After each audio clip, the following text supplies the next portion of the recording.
El Presidente continuing his Middle Eastern jaunt tomorrow in Saudi Arabia, and his aides are praying he doesn't ask to meet Princess Jasmine. The White House is hoping to get the Saudis to boost their oil production, but experts aren't convinced it will do much to offset the still insanely high gas prices across the country. But the solution to most Americans seems obvious. Bump up oil production in our country. Hello?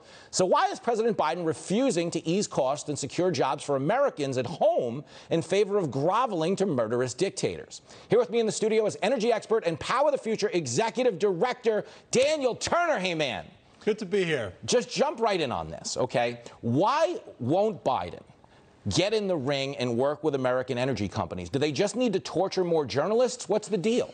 Did you mention, did you hear in the last segment how he was going to Iran? Yeah. Right? He's eager to work with them, wants to bring them to the table. But yet, when our energy CEOs were in D.C. a couple weeks ago, he wouldn't even sit down with them.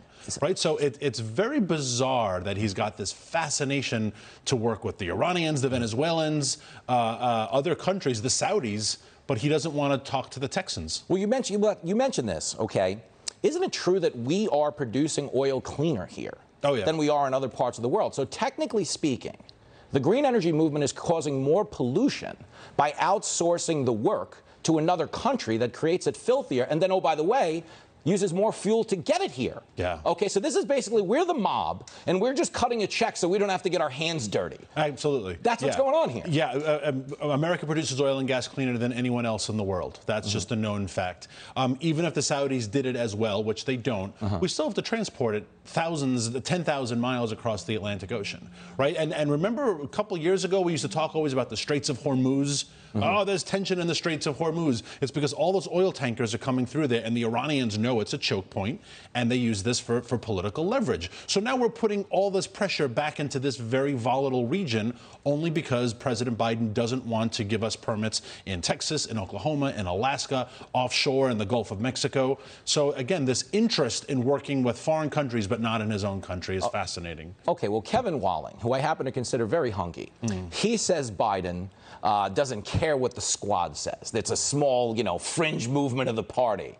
Do you believe that? Because I love Walling, but I get the feeling this squad is like those loud soccer moms that have been drinking alcohol out of their thermos at 8 in the morning and screaming at the coach, and he's just starting to give them their way because he wants them to shut up. Yeah. Does Biden kind of, when it comes to energy policy, just defer to the soccer moms? He does. He does for their enthusiasm, for their money. The Green Movement is very heavily invested in races and politics. And look, if you're the Biden political team and you're looking at November, who are your enthusiastic groups left, right? The soccer moms, generally speaking, are gone because they're filling up the real soccer moms. The real soccer, because they're filling up their gas tank, their minivan, and they're like, I'm not voting for this guy again. So they've got the militant abortion crowd, they've got the gun crowd, and they've got the environmental lunatics who are, crazy gluing their hands. By the way, crazy glue is a petrochemical. They're crazy gluing their hands to the street. Those are your enthusiastic base. So he's got to keep them in his pocket. And now, is it true that because we're kind of kidding ourselves if we think we're going to have the world we have, the convenience we have, without fossil fuels? Like, I liken it to wanting all the shows and shopping in Vegas,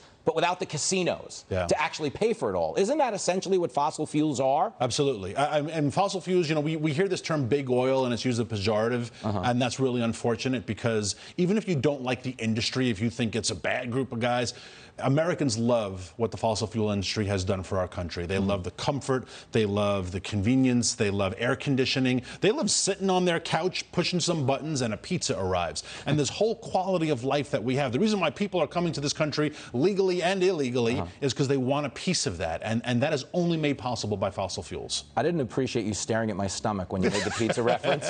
He's like, look at us, we like pizza, Jimmy. Have you ever seen such a hungry people? Last thing I wanted to throw at you, isn't it kind of true that the Saudis were already planning to boost production? So is this not the equivalent of Biden showing up to New Orleans on the eve of Mardi Gras and taking credit for all the beer that's about to get bought? A little bit, but I don't think the Saudis will boost production anything significantly because they like oil at this price point. Look at what they're doing with their cash. They bought Phil Mickelson. That's true. Right? They're buying the world's top athletes because they're flush with cash. And people are saying it's hundreds of millions of dollars. They make that in an afternoon with oil at $100 a barrel. American producers don't want oil that price. Honestly, you have to believe me on that. They don't.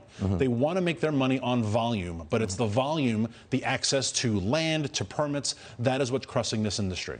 Very well said. And I would just correct one thing. In terms of golf and them buying Phil Mickelson, They did want Tiger Woods. The problem was he asked for the money in singles.